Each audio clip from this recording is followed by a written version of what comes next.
সবাইকে স্বাগত। সাথে আছি আমি নাজমুন কেয়া। আজ আমরা এমন এক জিনিস নিয়ে কথা বলবো যা আমাদের প্রায় সবার জীবনেরই অংশ। সেটা হলো ফেসবুক। আমরা প্রতিদিন ঘন্টার পর ঘন্টা ফেসবুকেই কাটাই। কিন্তু আসলে জানি কি এটা আমাদের কতটা ভালো দিক দেখাচ্ছে আর কতটা ক্ষতি করছে? চলুন তাহলে জেনে নিই। ফেসবুকের অনেক সুবিধা থাকলেও যেমন যোগাযোগ রাখা, তথ্য জানা, ব্যবসা প্রচার করা ইত্যাদি। এর কিছু গুরুত্বপূর্ণ অপকারিতাও আছে। যেমন মানসিক স্বাস্থ্যের উপর প্রভাব। অতিরিক্ত ফেসবুক ব্যবহারে চিন্তা, হতাশা, একাকিত্ব এবং মানসিক চাপ বেড়ে যায়। অন্যের সুখী জীবনের পোস্ট দেখে নিজের জীবনের হীনমন্যতা তৈরি হতে পারে। সময়ের অপচয়। অনেকেই উদ্দেশ্যহীনভাবে ফেসবুকে স্ক্রল করতে গিয়ে ঘন্টার পর ঘন্টা নষ্ট করে। পড়াশোনা, কাজ বা ঘুমের সময়ও ব্যাহত হয়।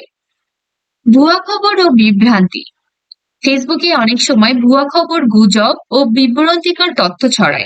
এতে সমাজে ভুয়া ধারণা ও আতঙ্ক সৃষ্টি হতে পারে। ব্যক্তিগত তথ্যের নিরাপত্তা। ব্যবহারকারীরা অনেক সময় নিজেদের ব্যক্তিগত তথ্য প্রকাশ করে, যা অন্যরা অপব্যবহার করতে পারে। হ্যাকিং ও পরিচয় চুরিরও ঝুঁকি আছে। সম্পর্কের সমস্যা। অতিরিক্ত ফেসবুক ব্যবহার বা অনলাইনে বন্ধুত্ব অনেক সময় বাস্তব সম্পর্কের দূরত্ব তৈরি করে। ভুল বোঝাবুঝি, ঈর্ষা বা মনোমালিন্যও হতে পারে। একাগ্রতা ও উৎপাদনশীলতা হ্রাস। ঘন ঘন নোটিফিকেশন ও আপডেট মনোযোগ নষ্ট করে। ফলে পড়াশোনা বা অফিসের কাজে মনোযোগ দেওয়া কঠিন হয়।